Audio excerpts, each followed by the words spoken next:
called me some weeks ago out of the blue. And I was very happy to hear from him because he wanted to talk about mind mapping. This is something that I played with some years ago, mind mapping, and was fascinated by it. And I wrote a couple of stories about it in my column, then in Financial Advisor magazine, and and then sure enough, over the years, mind mapping has caught on, and more advisors are starting to use it.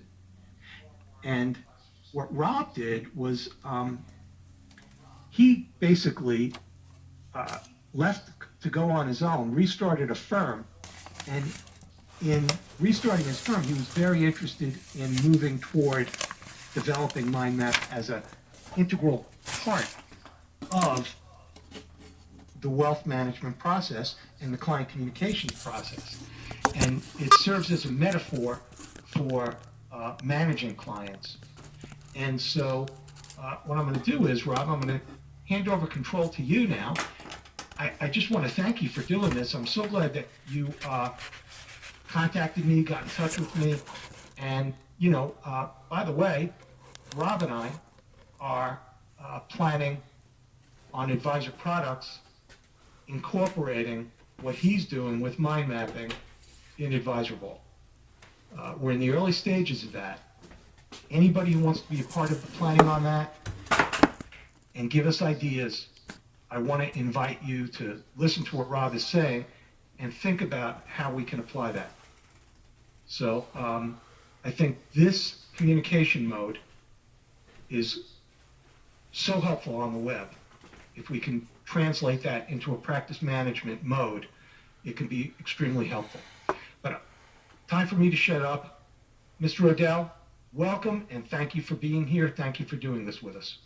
Well, Andy, thank you for having me. This is quite exciting. First time I've presented the map in this fashion, and kind of excited to do this. Just a real quick bio on myself. Prior to starting Wheaton Wealth Partners, a little over 2 years ago, June 1st, 2010, I was with a registered investment advisory firm in Southwest Michigan, a traditional firm, 5 CFAs. When I joined, I brought another partner with me, so there's 2 CFPs, we grew to 3 CFPs. And when I joined the firm, we built out the financial planning arm to this RIA, which was strictly an investment management shop. Went real well, enjoyed some good growth there. And about a few years into my tenure there, started looking at the wealth advisory field. And if you kind of study the landscape of wealth advisory or registered investment advisors, and you go back to the mid 80s, and many of these firms started up, and they had an investment approach. They charged for their services under assets under management on a fee basis, versus prior to that it was always commissions, kind of from the brokerage firms, if you will. And that model seemed to work real well during the 90s and the last decade. And I think, at the end of last decade, when we get into 2008, charging strictly AUM for wealth advisory services, there's a little bit of a conflict, or a little bit of something just when you have a big market loss. I know we had this, and talked to other advisors, where clients started questioning how they're paying for your services and what you're delivering and the value you're receiving. And so that started kind of a journey to started talking about, well, where's the wealth advisory services going as an industry as a whole, which I love to read. I read Bob Harris and Michael Kitces quite a bit, and like thinking those thought leaders, where it's going. And we started writing a white paper, or a business plan, if you will, about, first of all, the target client that we want to attract. And we identified that client, the target client, as an affluent, educated baby boomer. Very intentional on that, and just because that's where the growth of the retiree base is going. We also like the Generation X generation, which I'm a member of.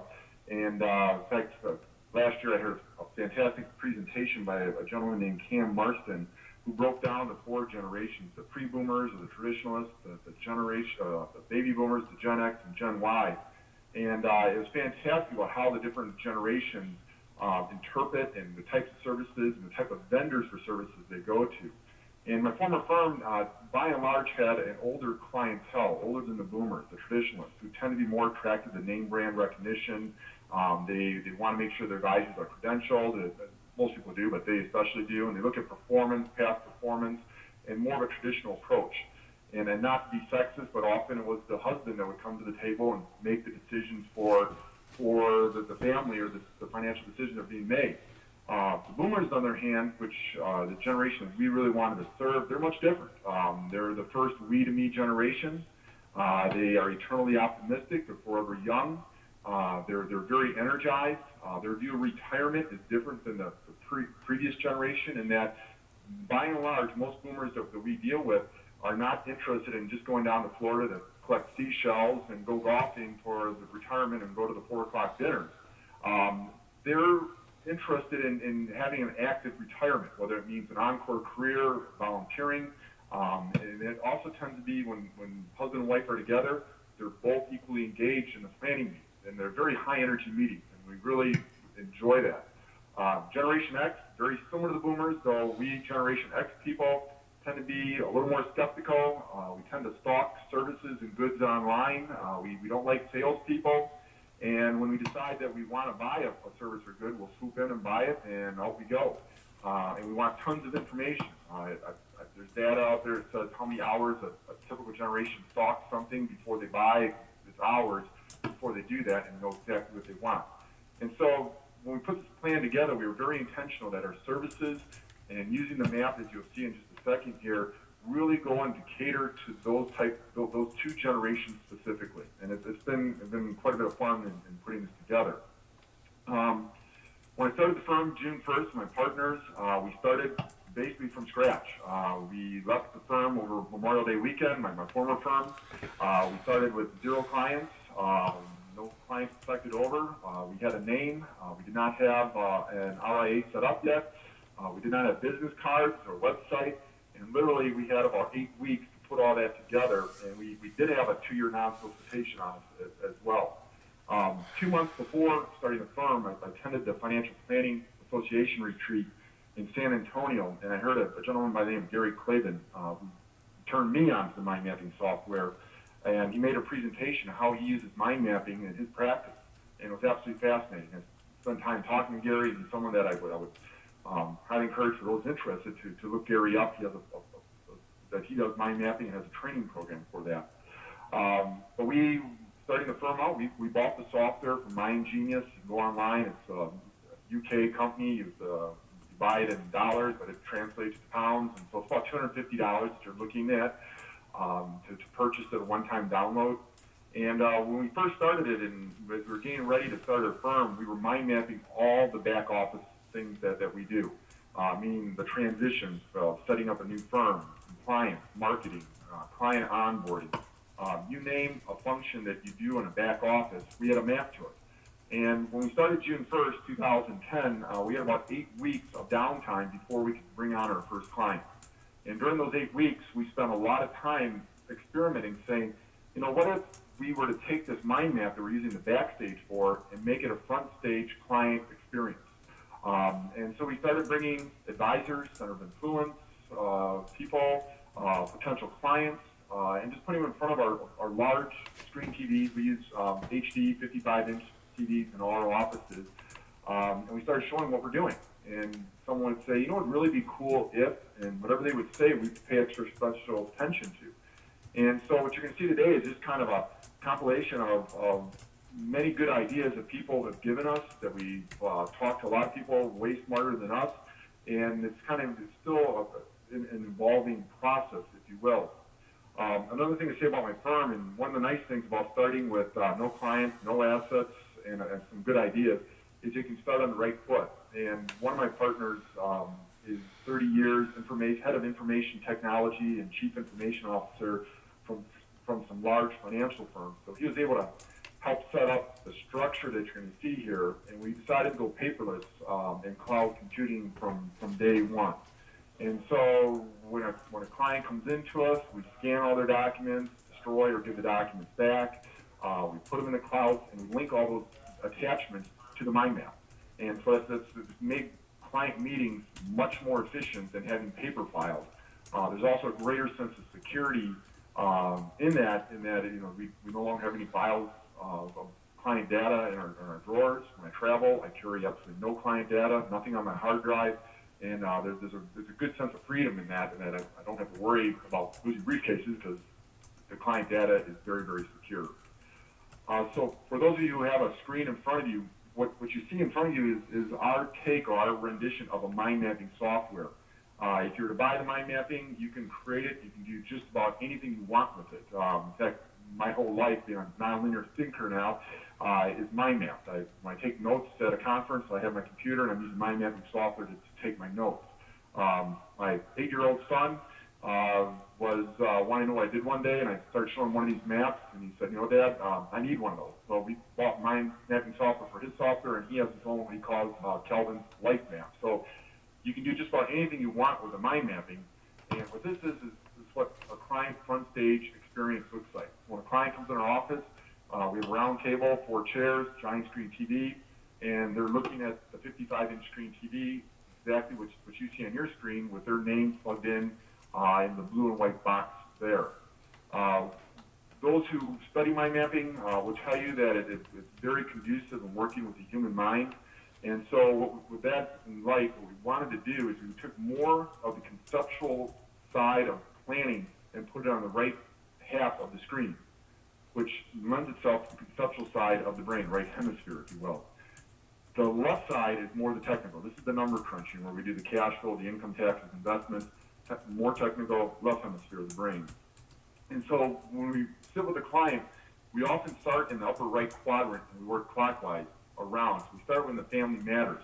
And even though clients give us quite a bit of data in the initial questionnaire we ask them, it's one thing to see that data on paper. It's another thing to actually hear them tell you about their family. And so back in I call them the old days at my old firm, we used to have legal pads, and we'd be taking notes on legal pads.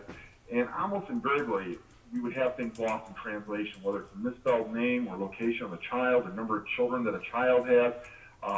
And we would take that data, we'd put it in our planning software, we'd make a paper report, and we'd go see the client, and if that thing was lost in translation, we'd have to do it all over again.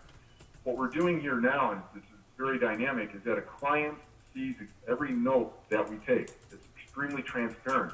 And if you go back to the generations, especially Generation X, but also the boomers, they like to have total transparency in the relationships. They want to see what they're saying. And so what we can do is when a client comes in, we list out their kids, and we might have some basic data, but then we'll start asking them about, tell us about Aaron. Well, Aaron has 3 children, all right? So we'll be taking notes right in front of them as they're talking. And maybe one has special needs that we need to know about. He's a dentist. And as they're talking, we typically have 2 people in a room. One is the scribe, one is more the conversation facilitator. But as they're talking, we're writing. And what we're finding is, yes, sir. Quick question. Bill is asking about this, but I was going to ask you about this. And you went right into the software. Yep. And you didn't mention the name of the software, and I think It did. that was almost intentional, because my guess is the mind map software that you use is not that important. But once you got into the interface, I just wanted to make sure that you address that. So well, the mind mapping software I use, I wish they'd pay me a commission on this, but is Mind Genius. So if you Google Mind Genius, it's 4.0, I think it is. It's the only one I've experienced. I've not gone out and sampled MindJet and all the others. I hear there's some very good softwares out there. There's open source software as well for making mind maps, and I'll try to write about that to let people know about the different, because you're pretty agnostic on which software they use. You just happen to use MindGenius. That's absolutely correct. Yeah. Okay. Yeah. Go ahead. They have some good training in that. And so, anyhow, this is MindGenius that we're using. And it's one thing when a client comes in and sits with us and they tell us about their children, they start seeing it develop in front of their eyes. They'll start telling us to, you know what, no, it's not Aaron's not the dentist, it's Clay is the dentist. And we can move it around. And what we find, and again, not being sexist here, is that this is typically where in the older generation, husband was doing most of the talking. In this area here, we have the wife involved and engaged even more so than the husband. That's the generality, but that's what we're finding that's happening here. We also, if clients sometimes will provide us pictures, not this germane, but it's kind of fun. We can take pictures put it in the clouds, link it to the maps, we have pictures of our clients, put it right on the branches. But we spend quite a bit of time talking to them about their siblings, their parents. 1 in 4 baby boomers is caring for an elderly parent, whether financially or physically. And one of the services that we as advisors need to know, as my good friend Lewis Walker would say, is that we need to have a family care conversation and build a resource team for your clients to care for their parents. And he has a fantastic program that he takes people through. But we want to know about that, because that's if you take a look at that boomer, that 1 in 4 is caring for an elderly parent. They have adult children coming back from college at record numbers. They have retirement right over the horizon. There's a lot of anxiety that they're dealing with, and we as advisors need to help them put a face on that anxiety and to address it. And so as we go through the family structure, finding out how mom and dad are doing, who are the siblings that are available to help care for mom and dad, and get the resources to them to do that. So that is a very big issue we find. Once we go through family structure, we go on to milestones. We kind of take different time dispensations, so 1 to 3 years. We'd like to hear them talk about it. Okay, Mr. and Mrs. Boomer, you're 59 years old today. In 3 years, you're going to be 62. What are the things that are likely to happen to you? And they'll say, well, I'll retire. We're going to move to Naples, Florida. We're going to sell northern residence. And as they're talking, we're writing. Retire. Well, tell us what retirement means. Well, maybe it says, I want to work at a golf shop. I'm making this up. But she's going to be a volunteer. And as they're doing this, we're asking questions. And what we're finding in this area here is that we're working to the right of the screen. In some cases, we'll go several branches to the right and really drilling down and trying to identify what is that they want to do in their retirement. And going back to the kind of the mindset of the boomer who is eternally optimistic and forever young, they love it. And they really like to get involved in terms of thinking, what does that look like? Then they go to 4 to 10 years. It might be wedding, grandkids. 10 to 20, solve the other primary residence, or maybe some type of community living area. Something we just incorporated with the advisor out in Philadelphia gave us the idea. They started asking questions about their money story. And what we have in our initial questionnaire is we ask them, what are you most grateful for? And wealthy is a person who ... and let them fill in the blanks. And what's absolutely amazing is very little does that have to do with dollars and cents. And we actually put in their quotes while they answer that question, and we will put it right in that branch, and we'll sit and talk about it. It really changes the dynamic of a meeting.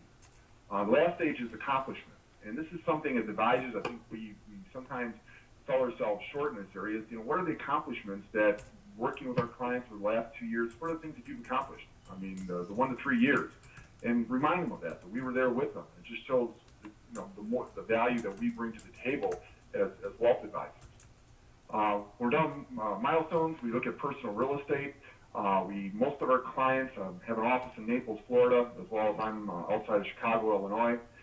Just about everyone who hires us in Naples, Florida has 2 residences. Their primary usually is in Florida, and they have a secondary. Not that this is germane to financial planning, but we can link Zillow or Google Earth or satellite views of their primary property, and we can pull approximate net worth. We can even get address to where the property is located by linking websites to that. Rob, Yes, sir. how much of this is pre-filled before a client meeting, and how much of this, especially the first time you're meeting with a client, are you trying to fill it in before they come in? Well, typically when a client becomes a client and they write us the check, sign the contract, give us the initial questionnaire, we'll have the basics in there, like the kids' names and all. But when they come in there for that very first client meeting, we'll time box 2 hours for that, and most of it's on the right side of the screen. So we like to we'll throw quite a bit on there. We'll have the links of the residences to the map. We'll have the basic stuff linked there.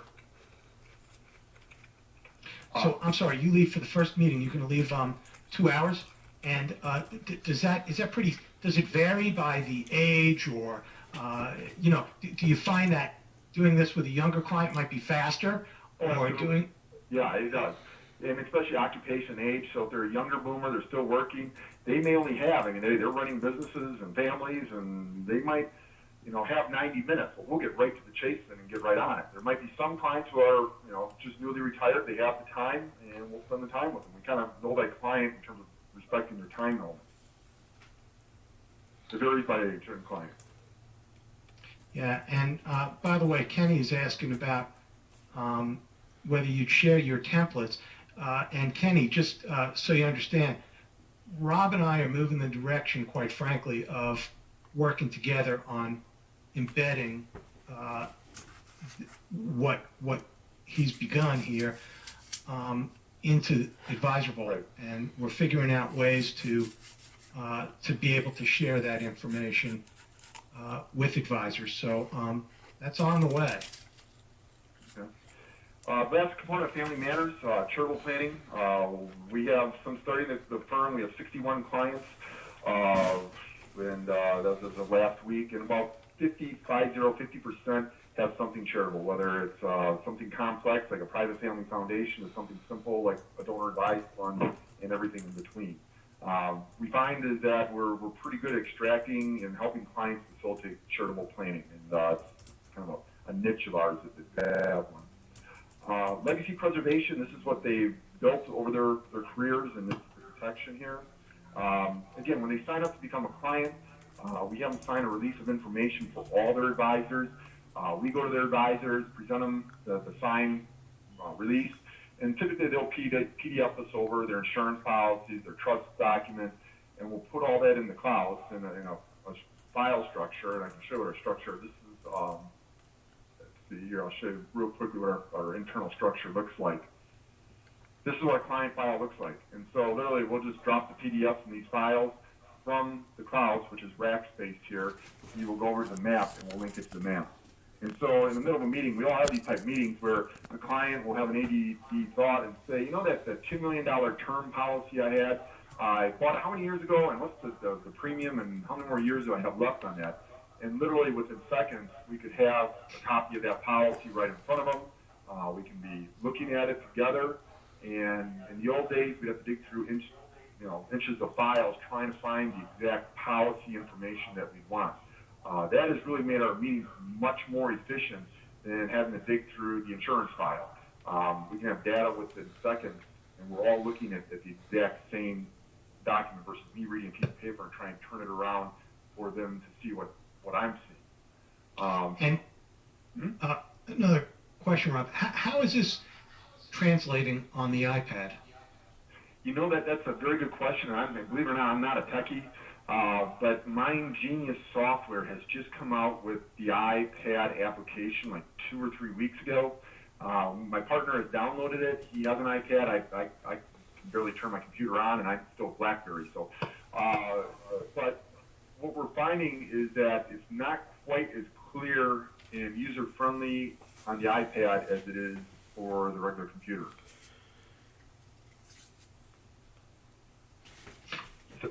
So anyway, so we have the documents here, the estate planning. We like to use colors, graphs. This is something when a client comes in, this is simple PowerPoint. We look at their documents and net worth. We like to put just this on the giant screen TV. And this is kind of a typical client. In fact, this is a client that took off their names and changed a few things. But we like to talk about this and say, this is kind of where your estate plan sits right now. Let's talk about big picture. And we'll go on and have some great conversations. And often we're finding, though, with the older boomers, what disturbs them this picture is how much is going to the heirs. And it's too much. They're not going to give the IRS, so that leaves one other alternative. And I think that's one of the reasons why we've not been successful in incorporating charitable planning with our clients. There must be some altruism there, but we've had success there. Rob? Yes, sir. The TV that you're using, is it touchscreen? No. It's a Vizio 55-inch HD. But you know what I'm getting at? I know exactly what you're getting at. That's a giant iPad.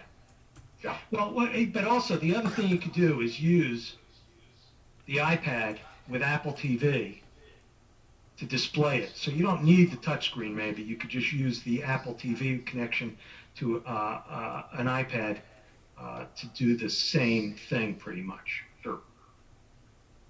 Yeah, I'd be very interested in that, doing that. Once we finish the right side, the right hemisphere, if you will, we go to the left hemisphere. And this is kind of more the nuts and bolts of financial planning. And what you're going to see here is probably 5, 6 different software programs that we use as a firm here. I'm not giving an endorsement in either any of these, but this is what works for us. And I'd be happy to share my thoughts on each of the planning softwares and why we chose what we chose, but that's really not what today's webinar is about. But for someone who's new to financial planning, for those of you who know Mitch Anthony, he's a great guy. And had the pleasure to speak with him a couple times on the phone, bought his program. He has something called Maslow Meets Retirement. And so for clients coming in, they want a high-level view of what financial planning is about. We'll just take them to the Maslow hierarchy. And what we'll do here is just talk them through about the types of money that they have and help them, describe what survival money is. And, the needs in life, safety money, which is the emergency fund and a function of a monthly balance, and survival money, the freedom money, which is the wants in life. And once we really budget to those first 3 screens, we then can talk about gifting and doing the things that they've always wanted to do. Very high level. Once we go through the Maslow piece of it, our planning engine that we use is Naviplan. And I'm not sure, I just can't get away from Naviplan. I've been using it for the last 9 years. I realize there's also some wonderful softwares like eMoney, Money Guide Pro. But, this is something that we just, for whatever reason, we like Naviplan. And often where we'll start is for those of you who've been through Strategic Coach, dangers, opportunities, and strengths for a client. And can I open that one? Okay. So we'll start with it off. We as a firm, we will put it up there. And what that will do is we'll list out all the dangers confronting the client. We will, it's dialogue in this part of the meeting. And Rob, quick question. Great question from Andy here, who says, hey, wait a second, am I missing something? You're talking about this being a great planning tool, and I can see that, but talk to me for a minute about prospecting and how this works with people that aren't clients. who aren't clients? Yeah. In other words, do you use this in initial meetings with people that are kicking the tires and thinking of hiring you? Oh, absolutely. Yeah. And how? That's what explain that. Explain that, please. There's 2 areas where we use this for a marketing tool, lack of a better term. Let's start with centers of influence first. And when we first started the firm, we started having, really because we were picking their mind, picking their brain, trying to get ideas for this, but then evolved into saying, this is a great way to invite people into our offices, have lunch with them or breakfast with them, have breakfast or lunch delivered to the office, and then show them what we're doing, kind of a show and tell, if you will. And what we found that to be the case is anyone who can fog a mirror, I put in front of the screen and we take them through this. Without exception, we've never seen anything like this before. And what happened was the phone started ringing, whether it's for them personally or they knew someone, they wanted us to meet with someone. And so we picked up a number of referrals just by doing a show and tell, saying, here's what we're up to, love your thoughts on it. And not to sound cheesy like we were saying that, we really did want their thoughts on it.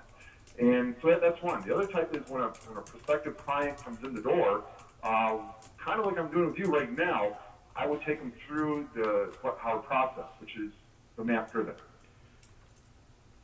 So it's just been a very good prospecting tool. And the thing is, we don't know who's going to bring that next referral over to us. We tell to everybody.